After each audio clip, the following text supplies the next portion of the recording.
வணக்கம். மக்கள் தீர்ப்பு செய்திகள் வாசிப்பது உங்கள் லலிதா ரவி.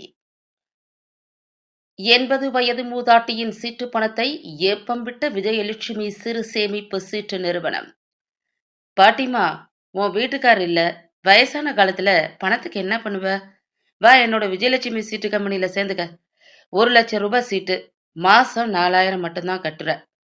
25 மாசத்துல 1,00,000 கிடைச்சிடும் பாட்டி என்று பாட்டி ரத்தினம்மாவை நம்ப வைத்து கல்லா கட்டிய விஜயலட்சுமி சீட்டு நிறுவனம். பாட்டிமா, பாட்டிமா, நீ வாங்குற சம்பளத்தெல்லாம் எங்க கொண்டு போய் பத்திரமா வைப்ப? உனக்கு தான் யாரும் இல்லையே, அதனால இன்னொரு சீட்டு சேர்ந்துக்க. உனக்கு கடைசி காலத்துல இந்த சீட்டு பணம் உதவும் பாட்டி என்று நம்ப வைத்த விஜயலட்சுமி சீட்டு நிறுவனம் உயிருக்கு போராடும் நிலையில் மக்கள் தீர்ப்பு செய்தி சேனலுக்கு பாட்டியம்மா ரத்தினம்மாள் சிறப்பு பேட்டி. கோவை மாவட்டம் கோவை மலர் அங்காடி அருகே உள்ள மாகாளியம்மன் கோவில் வீதியில் பல ஆண்டுகளாக குடியிருந்து தற்போது தியாகி குமரன் வீதி கருப்பராயன் கோவில் அருகில் உயிர் வாழ்ந்து வரும் ரத்தினம்மாள் என்கின்ற 80 வயது பாட்டியம்மாவை ஏமாற்றிய விஜயலட்சுமி சீட்டு நிறுவனம். ரத்தினம்மாள் என்கின்ற பாட்டியம்மாள் சுக்கிரவார்பேட்டை கதவு எண் 81 பிள்ளையார் கோவில் சந்து என்ற முகவரியில் விஜயலட்சுமி சிறு சேமிப்பு திட்டம் என்ற பெயரில் மாத ஏலச்சீட்டு நடத்தி வந்த கோவிந்தராஜ் என்பவரிடம் 1,00,000 ரூபாய் சீட்டுக்கு மாதம் 4,000 ரூபாய் கட்டி வந்தால் 25 மாதத்தில் 1,00,000 ரூபாய் கிடைக்கும் என்று சீட்டு நிறுவனம் நடத்தி வந்த கோவிந்தராஜ் கூறியுள்ளார். இதனை கேட்ட பாட்டி ரத்தினம்மாள் அவருடைய தோழி ஒருவரையும் இந்த சீட்டு நிறுவனத்தில் சேர்த்துள்ளார். பாட்டியின் தோழியால் மாதம் மாதம் சீட்டு பணம் கட்ட இயலாத காரணத்தால் அந்த சீட்டையும் பாட்டி ரத்தினம்மாவே கட்டி வந்துள்ளார். மேலும் பாட்டி ரத்தினம்மாவுக்கு ஆசை வார்த்தை காட்டி, பாட்டி, உனக்கு தான் யாருமே இல்லையே, நீ வேலைக்கு போய் 10 பாத்திரம் தேய்ச்சி சம்பாதிக்கிற பணத்தை யாராவது எடுத்துட்டு ஓடிட்டா என்ன பண்ணுவ என்று பாசமாக பேசிய கோவிந்தராஜ், இன்னொரு சீட்டு சேர்ந்துக்க பாட்டி, மொத்தம் 3 சீட்டுக்கு மாசம் 4,000 வீதம், 3 சீட்டுக்கு 12,000 மட்டும்தான் ஆகும். எனவே 3 சீட்டு எடுத்துக்கோ பாட்டி என்று சொன்னவுடன் பாட்டியும் கோவிந்தராஜ் மீதும் கோவிந்தராஜ் நடத்தி வந்த விஜயலட்சுமி ஏல சீட்டு கம்பெனி மீதும் நம்பிக்கை கொண்ட பாட்டி ரத்தினம்மாள் தன்னுடைய பேத்தி நந்தினிக்கும் ஏதாவது செய்ய வேண்டும் என்ற நோக்கில் பேத்தி நந்தினி பெயரில் ரூபாய் 50,000 ஏலச்சீட்டில் தனது பேத்திக்கு பாதுகாப்பாக இருக்கட்டும் என்று ஒரு சீட்டு சேர்ந்துள்ளார். அந்த சீட்டுக்கு ஒவ்வொரு மாதமும் 2,000 ரூபாய் கட்ட வேண்டும். ஆக மொத்தம் பாட்டி 3.5 சீட்டுக்கு மாதம் மாதம் ரூபாய் 14,000 விஜயலட்சுமி சீட்டு கம்பெனியில் கட்டி வந்துள்ளார். மாதம் 10ஆம் தேதி ஆனால் போதும், சீட்டு கம்பெனி நடத்தி வரும் கோவிந்தராஜ் நேரில் வந்து ரூபாய் 14,000 பெற்றுக்கொண்டு சீட்டு புத்தகத்தில் குறிப்பு வைத்துக் கொடுப்பார். மேலும் மொத்த சீட்டு தவணை மாதம் 25 மாதம். அத்தனை மாதமும் சீட்டு பணத்தை தவறாமல் கட்டி வந்த தற்போது 80 வயதான மூதாட்டி ரத்தினம்மாள் தனது பெயரில் 3 சீட்டும் தனது பேத்தி பெயரில் ரூபாய் 50,000 சீட்டு மொத்தம் 3,50,000 ரூபாயை விஜயலட்சுமி ஏல சீட்டு நிறுவனத்தில் கட்டி முடித்துள்ளார். இவ்வாறு உள்ள சூழ்நிலையில் ஏல சீட்டு கம்பெனி நடத்தி வந்த கோவிந்தராஜ் என்பவருக்கு அவசரமாக வீட்டு செலவிற்கு பணம் தேவைப்பட்டுள்ளது. எனவே மூதாட்டி ரத்தினம்மாவிடம், பாட்டி, பாட்டி, உன்கிட்ட பணம் இருந்தா எனக்கு 1,00,000 ரூபாய் கைமாத்தா கொடு பாட்டி, நான் 3 மாசத்துல திருப்பி தந்துடுறேன் என்று 2014ஆம் வருடம் டிசம்பர் மாதம் 1ஆம் தேதி 20 ரூபாய் ஸ்டாம்ப் பேப்பரில் 1,05,000 ரூபாய் கடன் பெற்றுக் கொண்டதாகவும் அதை 2015ஆம் ஆண்டு மார்ச் மாதம் 1ஆம் தேதிக்குள் திருப்பி தருவதாக பத்திர பேப்பரில் எழுதி கோவிந்தராஜ் மனைவியை சாட்சியாக முன்வைத்து ரூபாய் 1,05,000 ரூபாய் மேலும் கடன் பெற்றுள்ளார் கோவிந்தராஜ். ஆக மொத்தம் பாட்டியம்மா ரத்தினம்மாள் கட்டி முடித்த 1,00,000 ரூபாய் என்ற பெயரில் 3 சீட்டுக்கு 3,00,000 ரூபாயும் தனது பேத்தி பெயரில் 50,000 ரூபாய் சீட்டும் கட்டி முடித்த பாட்டியம்மா ரத்தினம்மாள் மொத்த சீட்டு பணத்தையும் கேட்டுள்ளார்.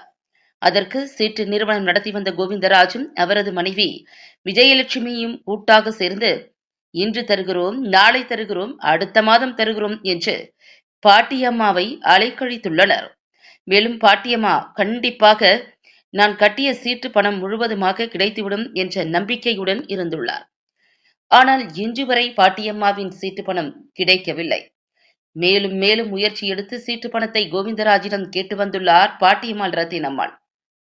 ஒரு கட்டத்தில் பாட்டியம்மா மீது கோபம் கொண்ட கோவிந்தராஜ் மற்றும் அவரது மனைவியும் எரிச்சலும் புகைச்சலும் அடைந்து பாட்டியம்மா ரத்தினம்மாவை அடித்து போட்டால் கேட்பதற்கு நாதி இல்லை, நீ என் வீட்டுக்கு வந்து பணம் கேட்டு தொந்தரவு செய்கிறாயா என்று பாட்டியம்மாவை தகாத வார்த்தைகளால் திட்டியது மட்டுமல்லாது, யாருக்கும் தெரியாமல் கொன்று புதைத்து விடுவேன், உன் சீட்டு பணம் எல்லாம் கொடுத்து விட்டேன், இங்கு வந்து சீட்டு பணத்தை கேட்கக்கூடாது என்று கொலை மிரட்டலுடன் மிரட்டியுள்ளனர் கோவிந்தராஜும் அவரது மனைவி விஜயலட்சுமியும்.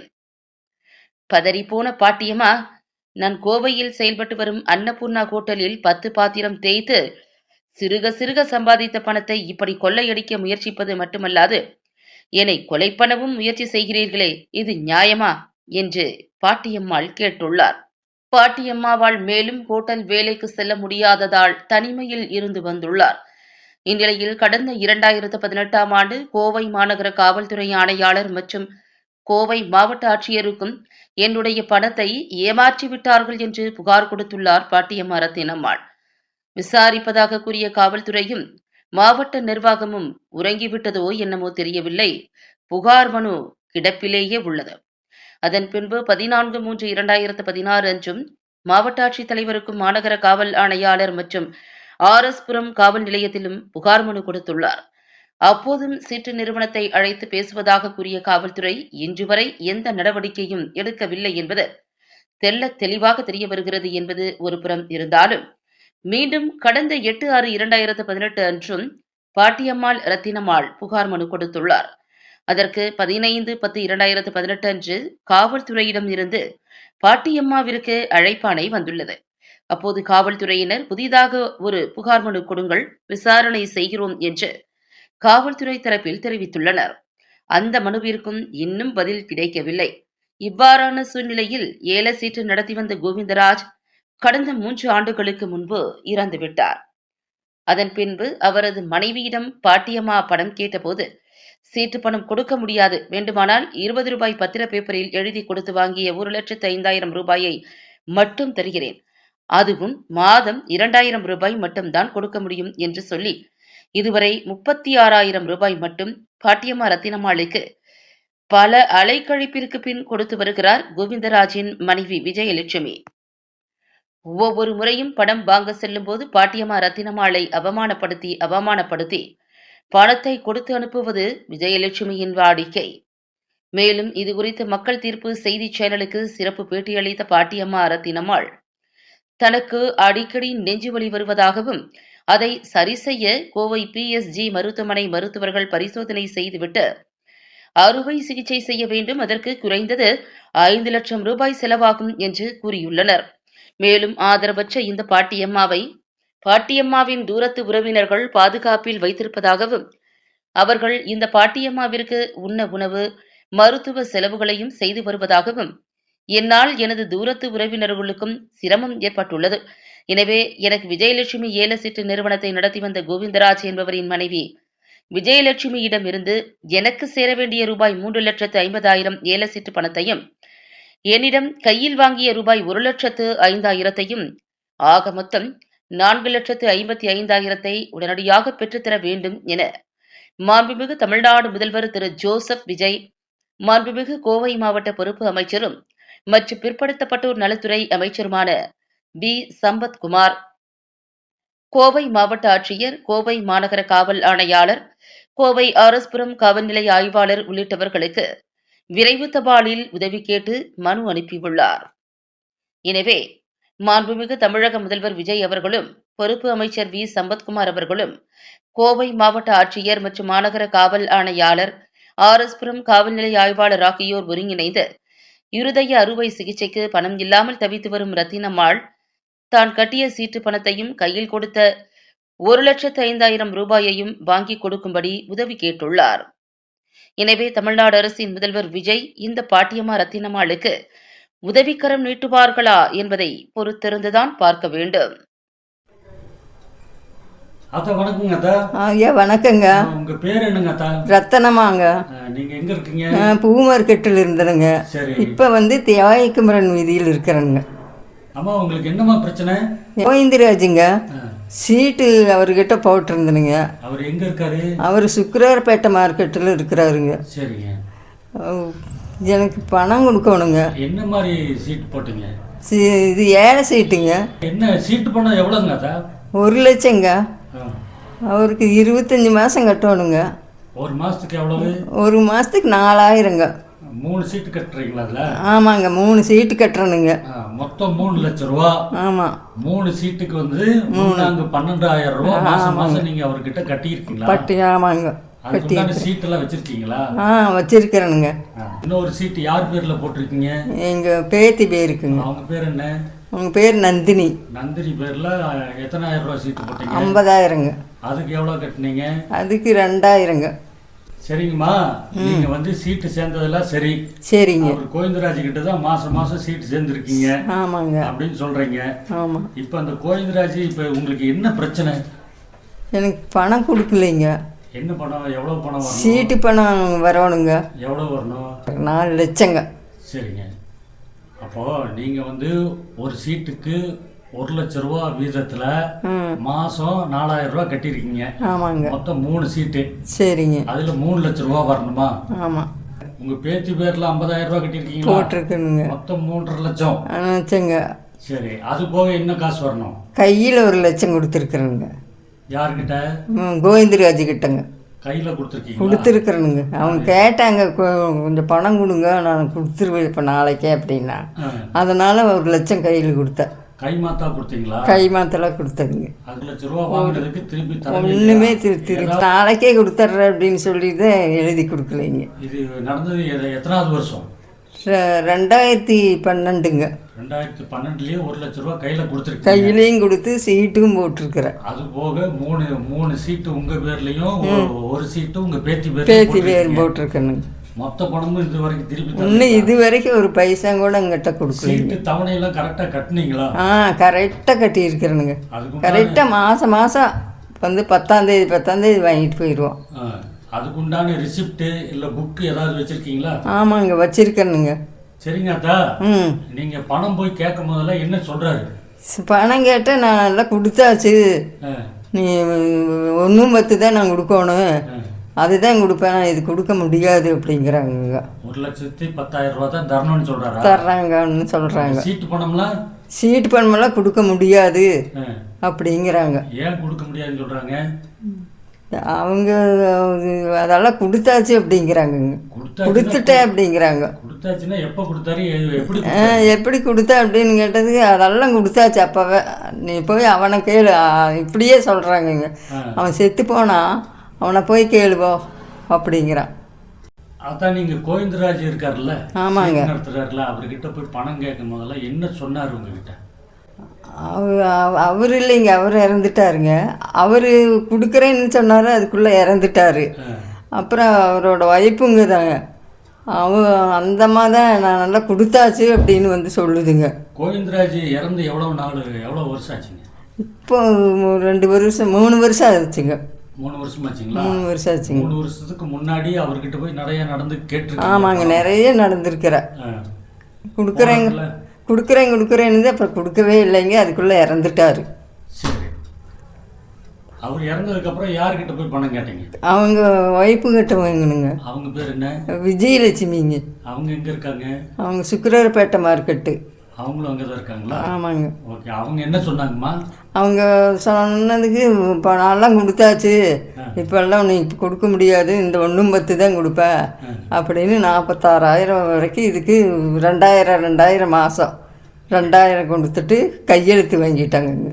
எல்லா பணமும் கொடுத்துட்டேன், 1,10,000 ரூபா தான் தர வேண்டியது இருக்கு. ஆமாம், அதில் 46,000 ரூபா கொடுத்துருக்காங்க. அந்த பணத்தை எப்படி வாங்கினீங்க? மாதம் போய் 2000 வாங்கிட்டு வந்தானுங்க. அதுக்கு ஏதாவது அத்தாச்சி ஏதாவது இருக்குங்களா? பேக்கெட் நோட்டு இருக்குதுங்க. அவங்க யார் உங்ககிட்ட இருக்கா அவங்க கிட்ட இருக்குங்களா? அவங்க கிட்ட தான் இருக்குதுங்க. அந்த நோட்டை கொடுக்க மாட்டேன்ட்டாங்க, நானே வச்சுக்கிறேன் அப்படின்ட்டுது. சரிங்க, கொடுக்கலைங்க, அவங்க கிட்ட தான் இருக்குது பேக்கெட் நோட்டு. பாக்கெட் நோட்ல எழுதி வச்சிருக்காங்க. எழுதி வச்சிருக்கேன். மாசம் 2000 ரூபாய் நீங்க வாங்கியிருக்கீங்க. வாங்கியிருக்கிறேன். 46,000 ரூபாய் இது வரைக்கும் மொத்தமா வாங்கியிருக்கேனுங்க. அது உண்மைதானே? அது உண்மைதானுங்க. அது அவங்களே கேட்டா சொல்லுவாங்களா? சொல்லுவாங்கங்க. சரி, மேற்படி பணத்துக்கு என்ன சொல்றாங்க இந்த அம்மா? சொல்கிறாங்க, நீ அதாவது எல்லாம் கொடுத்தாச்சு, இது வேணால் நான் மாதம் மாதம் தான் 2000 கொடுப்பேன், அதுக்கு மேலே இன்னும் கொடுக்க முடியாது அப்படிங்கிறாங்க. சீட்டு பணமெல்லாம் கொடுத்தாச்சு, இந்த இதைத்தான் நான் கொடுப்பேன் அப்படிங்கிறாங்க. சீட்டு பணம் கொடுத்தாச்சுன்னு சொல்கிறாங்க. நீங்கள் போய் கேட்குறப்பெல்லாம் 2000 ரூபா பணம் தர்றாங்க, நோட்டில் எழுதிட்டு தானே தராங்க. ஆமாங்க. மேற்படி பணத்துக்கு இப்போ இன்னும் கடைசியாக என்ன சொல்கிறாங்க? கரெக்டாக இதுதான் கொடுப்பேன், நீ மீதி 60,000 என்னமோ கொடுக்கணும், அதுதான் நான் கொடுப்பேன், வேறு எந்த சீட்டு பணம் மட்டும் கேட்காதீங்க அப்படிங்கிறாங்க. ஆனால் உங்களுக்கு வர வேண்டிய பணம் எவ்வளோங்க? இன்னும் எனக்கு 4 லட்சம் வரணுங்க. 4 லட்சம் வரணும். அது வட்டியோட சேர்த்தோம்னா இன்னும் ஜாஸ்தியாகும். ஆமாங்க. இல்லைங்களா? கோவிந்தராஜ் இறந்து 3 வருஷம் ஆச்சுன்னு சொல்கிறீங்க. ஆமாங்க. இப்போ இந்த பணம் தான் இன்னும் வர வேண்டிய பணத்துக்கு யார்கிட்ட போய் கேட்டீங்க? அவங்க ஒய்ஃபுங்கிட்ட கேட்டானுங்க. அவங்க ஒய்ஃபு பேர் விஜயலட்சுமி. அவங்க என்ன சொல்கிறாங்க? அவங்க நான் 1 தான் கொடுக்கணும், எல்லாமே கொடுத்தாச்சு அப்படிங்கிறாங்க. சரிங்க. அந்த 1 தான் மாதம் மாதம் 2000 கொடுத்துட்ருக்குறாங்க. இந்த மாதம் வாங்கினீங்களா? இந்த மாதம் வாங்கிட்டுங்க. போன மாதம் வாங்கினீங்களா? போன மாதம் வாங்கலைங்க. போன மாதம் நான் ஊருக்கு போகிறேன், வராதீங்கன்ட்டாங்க. 1 மாதம் விட்டு 1 மாதம் விட்டு தான் கொடுக்குறாங்க. போனால் நல்லா மரியாதையாக நடந்துக்கிறாங்களா உங்ககிட்ட? இல்லைங்க, நான் ஒரே சத்தம் தானுங்க. ஏன்? அது பணம் கேட்குறேன்ட்டு ஒரே சவுண்டு. என்னதான் சொல்லுவாங்க? கொடுப்பேன் இரு அப்படி இப்படின்னு ஒரே சத்தம் போட்டுட்டு அப்புறம் அந்த பணத்தை கொடுக்கறதுங்க. சரி, விஜயலட்சுமி கிட்ட நீங்க போய் பணம் கேட்கும் போது அந்த அம்மா கொஞ்சம் கொஞ்சமாக தான் தரேன்னு சொல்லிச்சு. ஆமாங்க. அதுக்கு முன்னாடி நீங்க ஏதாவது போலீஸ்லயோ இல்ல கலெக்டர்கிட்டயோ கமிஷனர்கிட்ட யார்கிட்டயோ கம்ப்ளைண்ட் கொடுத்தீங்களா? ஆமாங்க, போனனுங்க. கலெக்டர்கிட்ட கூட போயிருக்கிறனுங்க. சரி. அவங்க நீங்கள் இப்படி இப்போ வாங்கலாமா, அதெல்லாம் வாங்கிடலாம் அப்படின்னாங்க. சரிங்க. அதுதானுங்க. அப்புறம் வந்து கேட்டிருக்கிறாங்க, அவங்களே சத்தம் போட்டு ஒரே விரட்டுங்க. போலீஸ் ஸ்டேஷனில் கம்ப்ளைண்ட் கொடுத்தீங்களா? ஆமாங்க. எந்த ஸ்டேஷனில் கொடுத்தீங்க? இங்கே ஆர்எஸ்புரத்துலங்க. எப்போ கொடுத்தீங்க? அது கொடுத்து இப்போ ஒரு வருஷமாக என்னமோ ஆகுதுங்க. அதான் உங்கள் வயசு எவ்வளோ ஆகுதுங்கக்கா? எனக்கு வயசு 80ங்க. 80 ஆச்சுங்களா? ஆமாங்க. உங்கள் வீட்டுக்காரரு எங்கே? வீட்டுக்காரர் தவறிட்டாருங்க. எவ்வளோ வருஷம் ஆச்சு? 20 வருஷம் ஆச்சுங்க. 20 வருஷத்துக்கு மேலே இருந்துட்டாரா? ஆமாங்க. ஓகே, நீங்கள் என்ன வேலை பார்த்தீங்க? நான் ஹோட்டல் கடையில் பாத்திரம் தேய்ச்சிட்டு இருந்தேனுங்க. பாத்திரமெல்லாம் விலைங்க எல்லா அன்னபூர்ணாவிலையும் தேய்ச்சிருக்கிறேனுங்க. எல்லா அன்னபூர்ணாவிலையும். அன்னபூர்ணா ஹோட்டலில் வேலை? ஆமாங்க, அன்னபூர்ணாவிலையும். பாத்திரங்கிற வேலையா? ஆமாங்க. ஓகே. ஐயா என்ன வேலையாக பார்த்தாரு உங்களுக்கு? ஐயா பஸ்ஸு கண்டக்டாக இருந்தாருங்க, ஏபிடியில். சரிங்க. அப்புறம் வந்து உடம்பு சரியில்லாமல் தவறிட்டார். இப்போ நீங்கள் தனியாக தான் இருக்கிறீங்க? நான் தனியாக தான் இருக்கிறேங்க. உங்கள் குடும்பத்தில் சொந்த பந்தம் யாரும் இல்லைங்களா? யாரும் இல்லைங்க. நான் இப்போ எங்கள் கொழுந்தனார் மகிட்ட தான் இருந்துட்டுருக்கேனுங்க. சரிங்க. உங்களுக்கு பிள்ளைங்க குழந்தைங்க யாருமே இல்லையா? இல்லைங்க, எல்லாம் போயிட்டாங்க, தவறிட்டாங்கங்க. எல்லாருமே தவறிட்டாங்கங்க. சரிங்க. இப்போ சாப்பாட்டுக்கு என்ன பண்ணுறீங்க? இப்போ எங்கள் கொழுந்தனார் மகிட்ட தான் இருந்துட்டு சாப்பிட்டு இருக்கணுங்க. அவங்க தான் பார்த்துக்கிறாங்களா? அவங்க நல்லா பார்த்துக்கிறாங்க. சரிங்க. இப்போ ஏதோ மருத்துவ செலவு என்னமோன்னு சொன்னீங்களா? என்னாச்சு உங்களுக்கு? என்ன பண்ணுது? எனக்கு ரொம்ப இது எல்லாம் தொந்தரவு, மார்பெல்லாம் தொந்தரவு கொடுக்குதுங்க. அதனால் இப்போ ஆப்ரேஷன் பண்ணணுங்கிறாங்க. இன்னும் பிஹெச்சி ஹாஸ்பிட்டலில் தான் பார்க்குறீங்களா? ஆமாங்க. டாக்டருங்க இப்போ என்ன சொல்கிறாங்க? ஆப்ரேஷன் பண்ணணுங்கிறாங்கங்க. அதான் இப்போ மேல்படி பணம் கிடைக்கிறதுக்காக சரிங்க, யாருக்காவது புகார் கொடுத்துருக்கீங்களா? ஆமாங்க. யாருக்கு கொடுத்துருக்கீங்க? இது கமிஷனர் ஆஃபீஸுக்குங்க, அப்புறம் போலீஸ் ஸ்டேஷனுக்கு, ஆர்எஸ்புரம் போலீஸ் ஸ்டேஷனுக்குங்க, அப்புறம் இங்கே கலெக்டர் ஆஃபீஸுக்குங்க. 3 இடத்துக்கு கொடுத்துருக்குறேங்க. உண்மையிலேயே கொடுத்துருக்குறேங்க. பதிவு தபாலில் கொடுத்தீங்களா? ஆமாங்க, பதிவு இதில் கொடுத்துருக்குறேங்க. புகார் மனு போட்டாச்சு? ஆமாங்க, போட்டாச்சு. வேற யாருக்குங்க அதான் மனு போட்டிருக்கீங்க? இது முதலமைச்சருக்கு போட்டிருக்கிறேங்க. எந்த முதலமைச்சருக்கு? விஜய் முதலமைச்சருங்க. விஜய் புதுசா வந்திருக்காரு. புதுசாக வந்திருக்கிறாருங்க, அவருக்கு அனுப்பிச்சிருக்கணுங்க. பதிவு தபால்லே அவருக்கும் அனுப்பிச்சிட்டேனுங்க. பதில் வந்துச்சா? இன்னும் இல்லைங்க. அதான் சரிங்க. முதலமைச்சருக்கு, கலெக்டருக்கு, கமிஷனருக்கு, ஆர்எஸ்புரம் போலீஸ் ஸ்டேஷனுக்கு எல்லாத்துக்கும் மனு போட்டிருக்கணுங்க. கலெக்டருக்குங்க. உங்க மனு மேல நடவடிக்கை எடுப்பாங்களா? கண்டிப்பாக எடுப்பாங்கங்க. யார் எடுப்பா? விஜய் சார் எடுப்பாருங்க. அப்புறம் கமிஷனர் ஆஃபீஸில் எடுப்பாங்க. இது கலெக்டர் ஆஃபீஸில் எடுப்பாங்கங்க. போலீஸ் ஸ்டேஷன்லேயும் எடுப்பாங்க. சார் விஜய் சார், நீங்கள் தானுங்க எனக்கு எல்லாம் வாங்கி தரணுங்க சார். நான் ஒரு அனாதைங்க, எனக்கு யாருமே இல்லைங்க சார். நான் உங்களை தான் நம்பிட்டு இருக்கணுங்க சார். நீங்கள் தான் எனக்கு இப்போ உதவி பண்ணணுங்க சார். சார் நான் ஆஸ்பத்திரி 5 லட்சம் கேட்குறாங்க சார் ஆப்ரேஷன் பண்ணுறதுக்கு.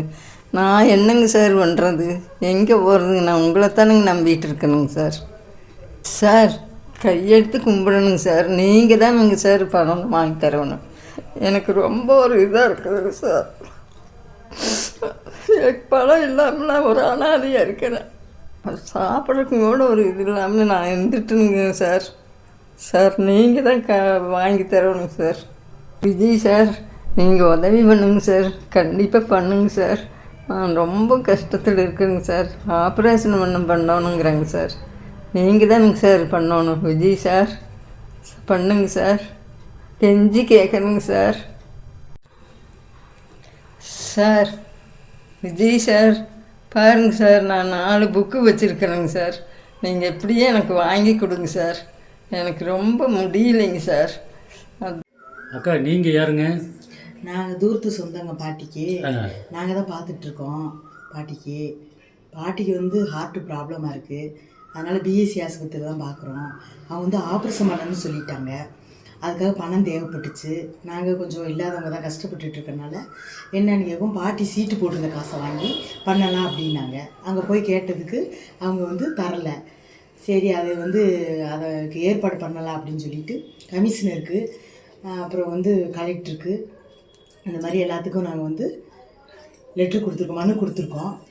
அவங்க ஏதாவது உதவி பண்ணாங்கன்னா பாட்டிக்கு வந்து இந்த ஹார்ட் ஆப்ரேஷன் பண்ணலாம், உயிரை காப்பாற்றுறதுக்கு. வயசானவங்க அவங்க, அது உதவியாக இருக்கும் அப்படின்ட்டு தான் நாங்கள் இதை ஏற்பாடு பண்ணிகிட்ருக்கோம். வேறு யாருக்கு மனு கொடுத்துருக்கீங்க? சிஎம் கொடுத்துருக்கோம். இப்போ தற்சமயம் இந்த பாட்டி நீங்கள் தான் பார்த்துக்கிறீங்களா? நாங்கள் தான் பார்த்துட்ருக்கோம். அவங்களுக்கு வேறு யாரும் இல்லை பார்க்குறதுக்கு. அந்த பாட்டி உயிரை காப்பாற்றணுன்னா இப்போ பணம் கிடைக்கணும். அது இருந்தால் தான் இப்போ நம்ம பண்ண முடியும். அவசர தேவை ரொம்பப்படுது. அதனால சரி எல்லாத்துக்கும் மனு கொடுக்கலான்னு கொடுத்துட்டோம். எந்த ஹாஸ்பிட்டலில் ட்ரீட்மெண்ட்டு? பிஎஸ்சி ஹாஸ்பிட்டலுங்க. பிஎஸ்சிங்களா? ஓகே. எவ்வளவு செலவாகுன்னு சொல்லியிருக்காங்க? 5 லட்ச ரூபா செலவாகுங்க. அதுக்கு தான் நாங்கள் ஏற்பாடு பண்ணிக்கிட்டு இருக்கோம். பணம் பத்தலை வேற, இதுவே பத்தாதது தான். சரி இதாவது உதவும் அப்படின்னு சொல்லி தான் நாங்கள் கேட்டோம். அவங்க வந்து பணம் கொடுக்க முடியாதுன்னு சொல்கிறாங்க. பாட்டியை அலைய விட்டு நடக்க முடியல. பாட்டினால ஆட்டோ வச்சு கூட்டிகிட்டு போனோம். பாட்டினால் எந்திரிச்சு நடக்கவே முடியல. அது ஆப்ரேஷன் உடனே பண்ணணும் அப்படின்னு சொல்கிறாங்க. அதுக்கு தான் ஏதாவது ஏற்பாடு பண்ணணும்னு. பாட்டியை ஒரு உயிரை காப்பாற்றணும். அதுக்காக இந்த இது கண்டிப்பாக நடந்தாகணும். இந்த பணம் கண்டிப்பாக வரணும். பாட்டிக்கு சாப்பாடுலாம் நீங்கள் தான் கொடுத்துக்கிறீங்க? சாப்பாடு நாங்கள் தான் கொடுத்துட்ருக்கோம். முன்னேறம் அவங்கள பாதுகாத்துக்கிட்டு இருக்கோம். அவங்களுக்கு திடீர்னு முடியலைன்னா நாங்கள் அன்டைம்னு கூட பார்க்காம நாங்கள் போகணும், ஆஸ்பத்திரிக்கு போகணும். எப்போ என்னன்னு சொல்ல முடியாது, அப்படி இருக்குது. உடனே பண்ணணும். சிஎம் சார்கிட்ட கொடுத்துருக்கோம். அந்த சார் பார்த்துட்டு கண்டிப்பாக விஜய் சார் பாட்டிக்காக நடவடிக்கை கண்டிப்பாக எடுக்கணும். இந்த பாட்டிக்கு நியாயம் கிடைக்கணும், உயிரை காப்பாற்றுறதுக்கு உதவணும். இதைத்தான் நான் வேண்டிக்கிறேன்.